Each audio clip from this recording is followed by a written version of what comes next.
Axel Mars, bonjour. Allez, on lit la presse ce matin. Que de mots déjà élogieux. Et une première journée, est-ce qu'on pouvait déjà attendre aussi bien? On rêvait d'aussi bien et on l'a obtenu. Énormément de public, à peu près 3500 personnes hier. Tous les cavaliers sont étonnés. Ils disaient un jeudi d'habitude, on a aussi peu de monde. Il y a même certains qui m'ont dit, j'ai jamais, même pour un Grand Prix du dimanche, j'avais pas eu autant de public. Donc c'était une belle journée, tout s'est bien passé. La météo a été parfaite. Il a commencé à peine à pleuvoir à la fin des épreuves, donc très très bonne première journée.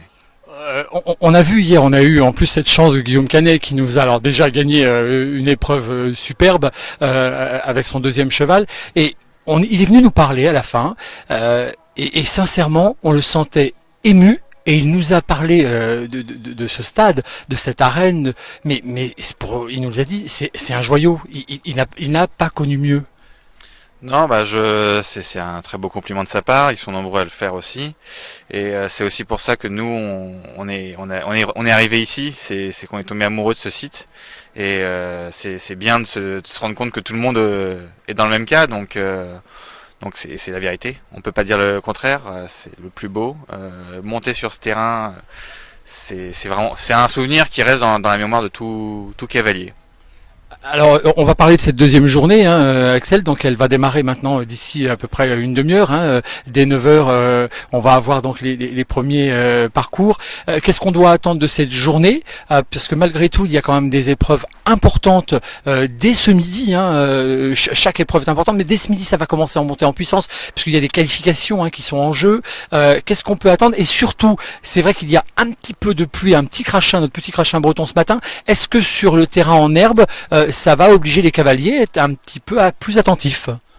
Ça va les obliger sans doute à un peu moins serrer leur virage, parce que l'herbe risque d'être un peu glissante. Mais sinon, c'est la seule crainte à avoir. Le terrain va très bien résister à ce petit crachin, donc il n'y a pas de souci à avoir là-dessus. Non, c'est vrai qu'on a de très grosses épreuves aujourd'hui. On a l'épreuve Alvaillé, l'épreuve de Suez cet après-midi, qui est la 1m55 du 5 étoiles, qui est la dernière possibilité pour les chevaux du Grand Prix de dimanche de pouvoir découvrir le terrain et que les cavaliers puissent mesurer leur état de forme. Alors, 1m55 pour les néophytes, c'est une hauteur, mais c'est surtout une amplitude de saut. Si on arrive sur des auxerres avec auxquels on rajoute la largeur, et 1m55, ça commence déjà à faire vraiment haut. Oui, ça fait très haut, c'est 1m55 pour les verticaux, donc juste un seul plan. Et les auxerres en général qui sont dans ces épreuves-là font 1m80 de large, donc c'est vrai que c'est une amplitude de saut assez gigantesque, mais c'est des chevaux qui sont habitués à faire ça. Donc ça demande des efforts, c'est pour ça qu'aujourd'hui les cavaliers vont tester la résistance physique de leurs chevaux pour voir s'ils sont en état de pouvoir participer au Grand Prix dimanche.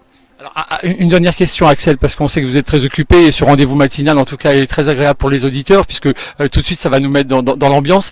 Une organisation très honnêtement déjà qui est parfaite, un terrain fleuri à souhait. On connaît le goût pour votre moment sur les hortensias et autres, mais je veux dire vraiment c'est magnifique. Une sécurité avec des parkings lisibles, donc un effort énorme aussi de la municipalité qui a su rendre vraiment attractif. En tout cas, on sent bien qu'il y a une organisation vraiment qui devient parfaite. Est-ce qu'on va pouvoir commencer vraiment à rêver à un moment donné pour ce championnat d'Europe? On peut rêver, et il faut. On est que deux candidats. Il y a Rotterdam en face de nous. On fait tout pour obtenir ces championnats d'Europe. C'est vrai que là, c'est la meilleure démonstration de notre savoir-faire et de la qualité de l'organisation et du terrain en organisant ce 5 étoiles. Donc normalement, toutes les chances sont mises de notre côté. Alors, on disait, et c'est mon dernier mot, la presse est vraiment élogieuse dès ce matin. On peut regarder le Télégramme, on peut regarder Ouest France, on peut regarder vos partenaires. Vraiment, tout le monde dit que cette première journée a été très belle. En tout cas, Axel, merci. On vous souhaite sincèrement d'avoir une deuxième journée aussi exceptionnelle et je suis sûr que vous avez tout fait pour qu'elle le soit. Merci. Bonne journée, Axel.